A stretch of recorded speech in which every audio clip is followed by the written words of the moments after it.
بسم الله الرحمن الرحيم.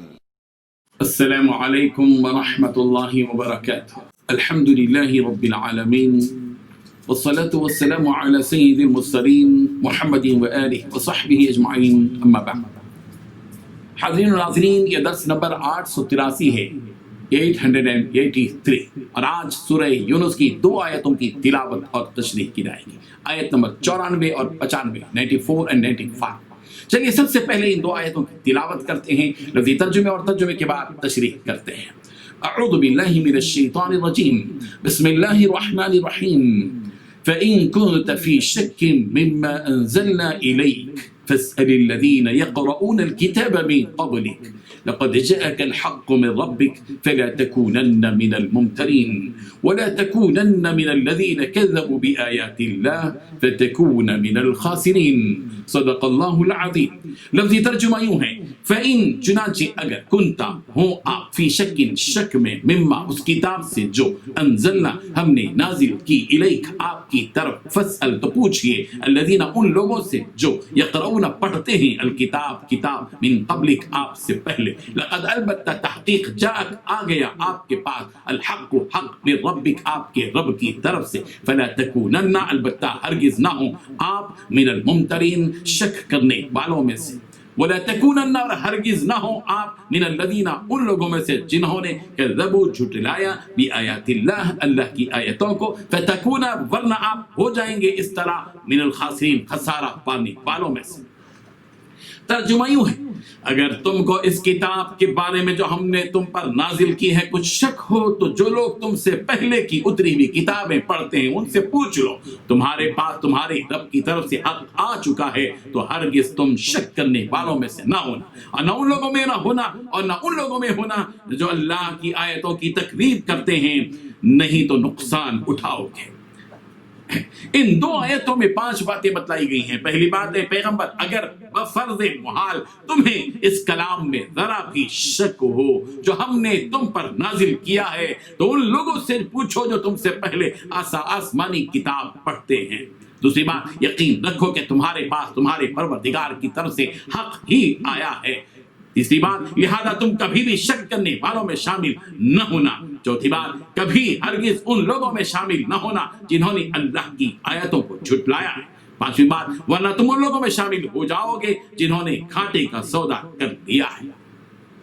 بزرگان محترم، حضرت نوح، حضرت موسیٰ، حضرت ہارون علیہ السلام کے قصے بیان کیے گئے۔ ان قصوں کو بیان کرتے ہوئے یہ حقیقت بیان کی گئی کہ کس طرح قوموں کے مقابلے میں نبیوں کی مدد کی گئی۔ اس کے بعد بنی اسرائیل کے اس اختلاف کو بیان کیا گیا جو علم رکھنے کے باوجود انہوں نے کیا تھا۔ ان کا یہ اختلاف محض حسد، بغاوت، سرکشی اور اپنی چودراہٹ کی بقا کے لیے تھا۔ یہ ساری باتیں بیان کیے جانے کے بعد قرآن مجید کی سچائی اور رسول رحمت صلی اللہ علیہ وسلم کی نبوت کو ایک خاص انداز میں بیان کیا جا رہا ہے۔ فَإِن كُنْتَ فِي شَكٍّ مِّمَّا أَنزَلْنَا إِلَيْكَ، اگر آپ کو اس میں شک ہے جو ہم نے آپ کی طرف اتارا، تو آپ ان لوگوں سے دریافت کر لیجیے جو آپ سے پہلے کتاب پڑھتے ہیں۔ بلا شبہ آپ کے رب کے پاس سے آپ کے پاس حق آ گیا ہے، آپ ہرگز شک کرنے والوں میں سے نہ ہو، اور نہ ان لوگوں میں سے ہو جائیے جنہوں نے اللہ کی آیات کو جھٹلایا، ورنہ آپ تباہ کاروں میں سے ہو جائیں گے۔ یہاں بظاہر رسول رحمت صلی اللہ علیہ وسلم سے خطاب ہے، لیکن حقیقت میں ان لوگوں سے خطاب کیا جا رہا ہے جو رسول رحمت صلی اللہ علیہ وسلم اور قرآن مجید کے بارے میں شک کیا کرتے تھے۔ اس لیے کہ رسول رحمت صلی اللہ علیہ وسلم کو قرآن مجید کے وحی الہی ہونے میں شک ہونے کا احتمال ہی نہیں تھا۔ جس طرح قرآن مجید میں یا ایھا النبی اتق اللہ کہا گیا کہ اے نبی اللہ سے ڈریے، یہاں اصل خطاب مومنوں سے۔ یہاں حقیقت میں یہ بات بتلائی گئی ہے کہ اے وہ لوگوں جو شک کے دلدل میں پڑے ہوئے ہو، تم ان لوگوں سے پوچھ لو جو پہلے کتاب پڑھتے تھے، یعنی ان یہود و نصارہ سے معلوم کر لو کہ تمہاری کتابوں میں آخری نبی حضرت محمد صلی اللہ علیہ وسلم کی بعثت کی خبر ہے یا نہیں، اور تمہارے پاس جو علم ہے اس علم کے مطابق رسول رحمت صلی اللہ علیہ وسلم کے اوصاف معلوم ہو رہے ہیں یا نہیں۔ اگر یہ یہود و نصارہ اپنے دلوں کے اندر کا حسد نکال دیں اور اصل حقیقت بیان کریں، تو وہ یہی بتائیں گے کہ حضرت محمد مصطفیٰ صلی اللہ علیہ وسلم واقعی اللہ کے رسول ہیں، اور جو کتاب مقدس آپ پر نازل ہوئی ہے وہ واقعی اللہ کی کتاب ہے۔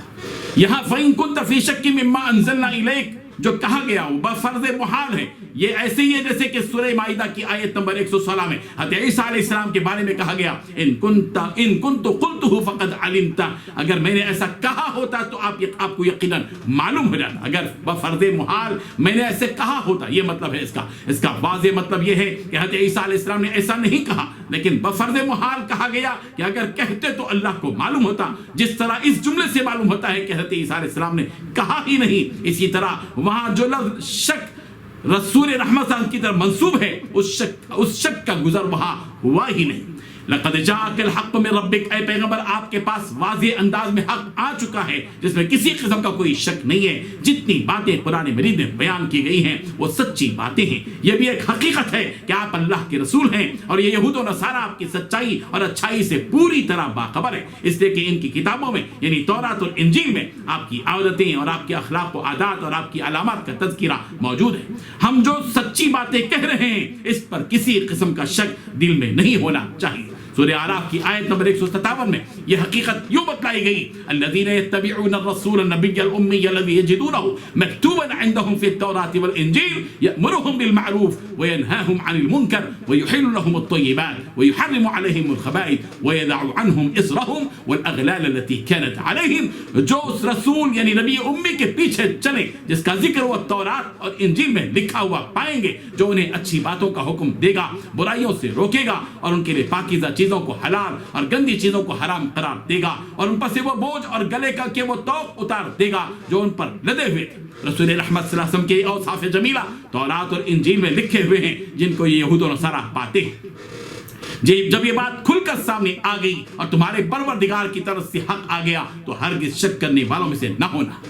وَلَا تَكُونَنَّ مِنَ الَّذِينَ كَذَّبُوا بِآيَاتِ اللَّهِ فَتَكُونَ مِنَ الْخَاسِرِينَ، اور ہرگز ان لوگوں میں نہ ہو جانا جنہوں نے اللہ کی آیتوں کو جھٹلایا، ورنہ تو تباہ کاروں میں سے ہوگا، یعنی اے نبی آپ ان لوگوں میں سے ہرگز نہ ہو جانا جنہوں نے اللہ تعالیٰ کی ان آیتوں کو جھٹلایا جو اللہ تعالیٰ کی وحدانیت اور اس کی قدرت پر دلالت کرتی تھی۔ اللہ تعالیٰ نے انسانوں کی ہدایت کے لیے رسولوں کو بھیجا جن کے ذریعے سے اس کی نشانیاں واضح کر دی گئی۔ رسول رحمت صلی اللہ علیہ وسلم سے یہ بات کہی جا رہی ہے کہ اے نبی آپ ان لوگوں کی طرح مت ہو جائیے جنہوں نے رب ذوالجلال کی وحدانیت اور قدرت پر دلالت کرنے والی آیتوں کو جھٹلایا، کہ جس رب ذوالجلال نے انسانیت کی ہدایت کے لیے رسولوں کو بھیجا انہی رسولوں کو اللہ تعالیٰ نے جھٹلا دیا، ورنہ ان لوگوں میں سے ہو جاؤ گے جنہوں نے دنیا اور آخرت کا خسارہ اور نقصان کر لیا۔ اللہ تبارک و تعالیٰ ان حقائق کو سمجھنے کی توفیق عطا فرمائے۔ وآخر دعوانا ان الحمد للہ رب العالمین۔